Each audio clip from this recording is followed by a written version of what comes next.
Hoy presentaremos el problema de programación lineal que busca maximizar. Este problema lo resolveremos con el método de la doble fase. Como su nombre lo indica, el método de la doble fase se realiza en dos fases. La primera busca una solución básica factible y si es que ésta existe pasa a la segunda fase donde se resuelve el problema de forma original. Presentamos nuestro problema de programación lineal, el cual busca maximizar z igual a 3x1 más 2x2, sujeto a nuestras restricciones x1 más 2x2, menor igual que 12, 2x1 más 3x2 igual a 12, y 2x1 más x2 mayor o igual que 8. Luego está la no negatividad, donde x1 y x2 es mayor o igual que 0. Continuando con nuestras restricciones, pasamos a la forma estándar. Entonces tendremos que volver las desigualdades en igualdades.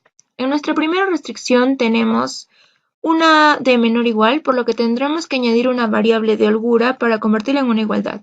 Esta variable es h1. En la segunda tenemos una igualdad, por lo que solo quedaría añadirle una variable artificial, en este caso r1. En nuestra tercera restricción tenemos una de mayor o igual, por lo que quedaría restarle una variable de exceso y añadirle una variable artificial r2. Siguiendo con la forma estándar, pasaremos nuestras variables artificiales en la función objetivo al lado izquierdo para igualarla a 0, en donde nuestras demás variables tendrán el valor de 0. Recordando la no negatividad de las siguientes variables agregadas, que son h1, h2, r1 y r2, donde la variable de holgura, como ya la mencioné, es h1, la variable de exceso h2 y nuestras variables artificiales r1 y r2. En la primera fase nosotros tenemos que minimizar una nueva función objetivo. En este caso va a ser r minúsculo, que va a ser igual a r1 mayúscula más r2 mayúscula. Ahora ya podemos proceder a realizar nuestro primer tablero. En este primer tablero definimos como la fila 1 a esta nueva función r que tiene como constantes de las variables x1 y x2 0, 0 y h2 0. Sin embargo, r1 y r2 tienen valores menos 1 y su valor es 0. ¿Eso por qué? Porque las variables r1 y r2 pasan a otro miembro con valores negativos, quedándonos 0 en este lado. Entonces, y de igual manera pasamos los otros valores hacia la primera, la segunda y la tercera restricción. Pero para esto para poder proseguir, hay que verificar que nuestras variables básicas h1, r1 y r2 sean canónicas, que representen un vector canónico y que tengan valor 0. En este caso, h1 cumple con el vector y tiene valor 0. R1 cumple con el vector pero no tiene valor 0, tiene valor menos 1. R2 cumple con el vector pero no tiene el valor de 0, tiene valor menos 1. Para esto lo que vamos a hacer es que a la fila 1 vamos a sumarle la misma fila 1. La fila 1 va a ser igual a la misma fila 1 más la fila 3 más la fila 4. Esta operación puede dividirse como que la fila 1 es igual a la fila 1 más la fila 3 y luego ese resultado podría ser igual a la fila 1 más la fila 4, pero podemos definirla como una sola operación. Luego de realizar esta operación, nosotros ya cumpliríamos con la base, que tiene la solución de la base serían ceros, que representarían un vector canónico, cada uno de ellos. Entonces ya podemos comenzar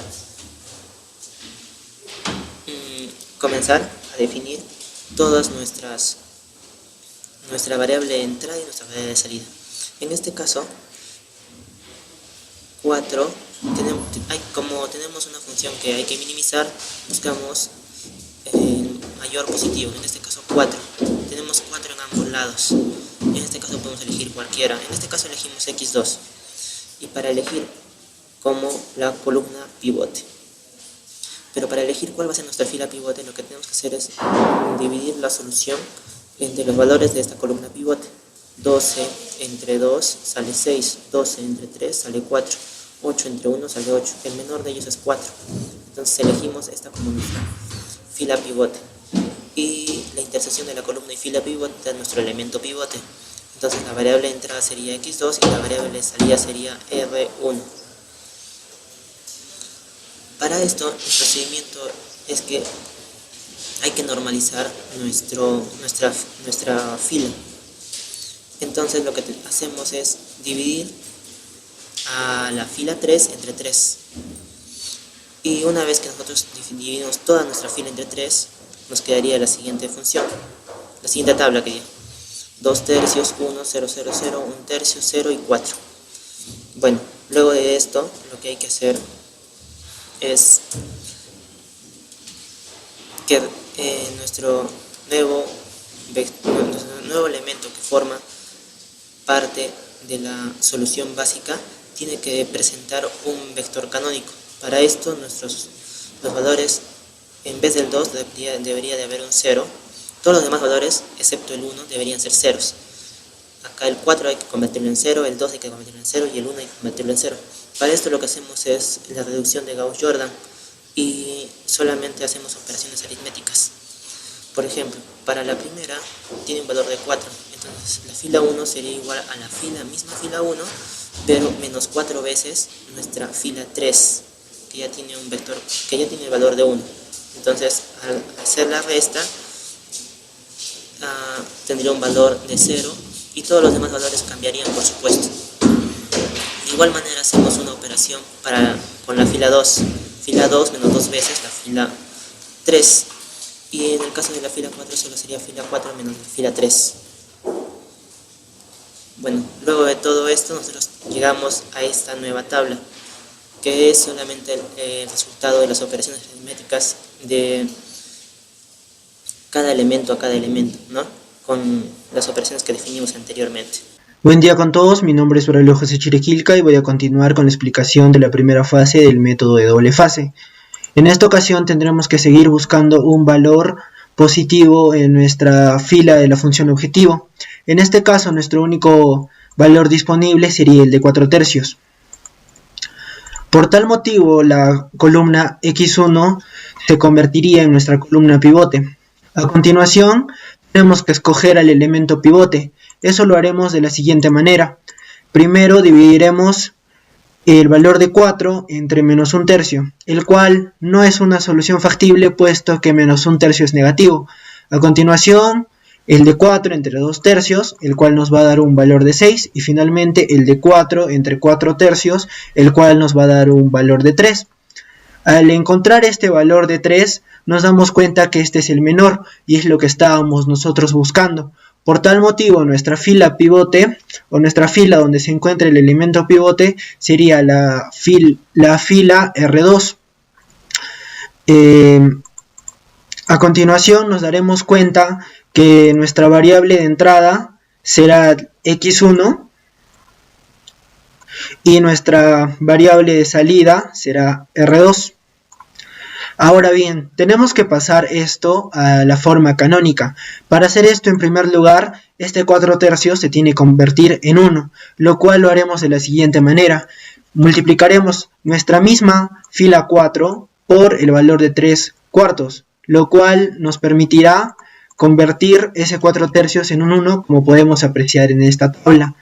A continuación, después de tener ya este valor de 1, pasaremos a realizar las siguientes operaciones para estandarizar nuestra columna x1, los cuales nos indican que este 4 tercios menos 1 tercio y 2 tercios tendrán que convertirse en 0. Eso lo conseguiremos haciendo las respectivas operaciones de fila, las cuales en este caso serán para la fila número 1, usaremos la fila número 1 y le restaremos 4 tercios de nuestra fila F4, la cual nos ayudará para todas las operaciones de fila. A continuación haremos la de la fila F2, la cual la haremos de la siguiente manera. Será igual a la fila 2 más 1 tercio de nuestra fila 4. Así obtendremos el valor de 0. Y finalmente nuestra fila 3 la haremos de la misma manera, haciendo que el valor de la fila 3 sea restado con menos 2 tercios del valor de la fila 4. Al hacer todas estas operaciones de fila, obtendremos lo siguiente. Hemos obtenido los valores deseados para nuestra columna X1, los cuales son el que el elemento pivote sea 1 y los demás elementos de nuestra columna X1 sean iguales a 0. Por tal motivo, habremos finalizado con la fase 1 del método de doble fase y habremos obtenido una solución básica factible, la cual nos ayudará en la fase 2 de la resolución de este problema. Muchas gracias. Segunda fase. ¿Cómo sabemos que debemos pasar a la segunda fase o que estamos en ella? La solución básica factible actual es óptima porque R ya no puede mejorarse, es decir, minimizarse. La solución básica factible es factible en el problema original porque ya no contiene variables artificiales R1 y R2. En esta fase debemos enfocarnos en el objetivo original. Para ello se debe utilizar la solución óptima de la primera fase como inicio para el problema original. La función objetivo original se expresa en base a los términos de las variables no básicas, utilizando eliminación Gauss-Jordan. Entonces se debe maximizar la función objetivo. Tenemos maximizar z igual a 3x1 más 2x2 más 0h1 más 0h2. La función objetivo debe ser igualada a 0. Entonces nos quedaría z menos 3x1 menos 2x2 menos 0h1 menos 0h2 igual a 0. A su vez, tenemos las restricciones que fueron escritas o descritas de acuerdo al tablero anterior. Entonces tenemos restricciones sujetas a h1 menos un cuarto x2 igual a 5, x2 más un medio h2 igual a 2, x1 menos 3 cuartos h2 igual a 3.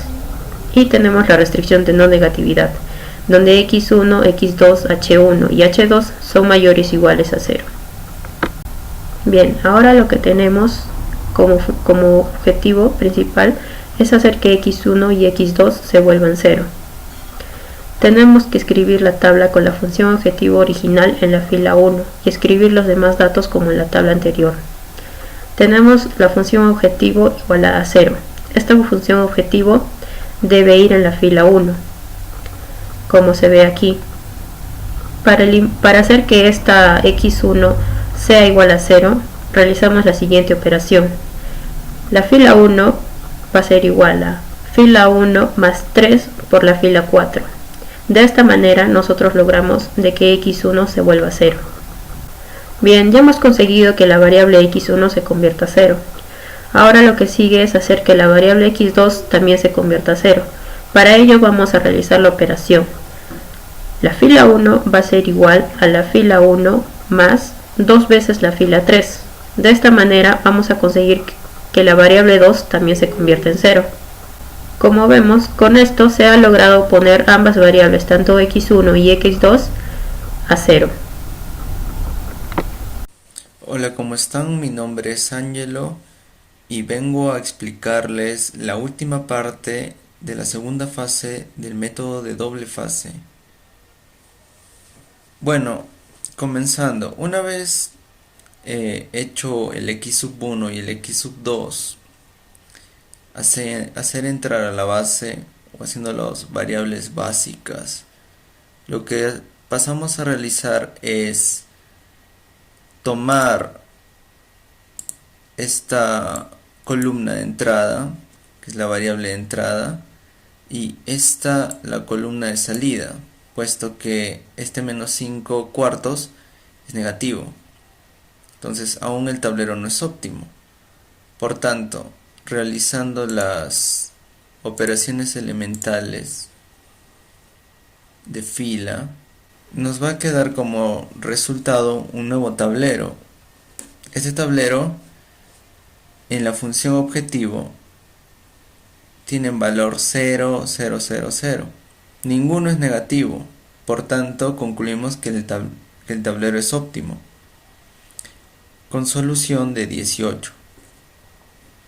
Aquí podemos notar algo interesante. El x2 ha salido de la base. Vemos que el x1 se ha mantenido. Su valor es 6. El x2 no ha podido mantenerse. y su valor toma 0. El h sub 2 termina siendo 4 y el h sub 1 termina siendo 6. Aquí pueden apreciar los resultados obtenidos y la función objetivo original toma el valor de 18. Es decir, el x sub 1 basta que tome valor de 6, el x sub 2 el valor de 0, para que pueda ser 18 la función objetivo. Eso sería todo.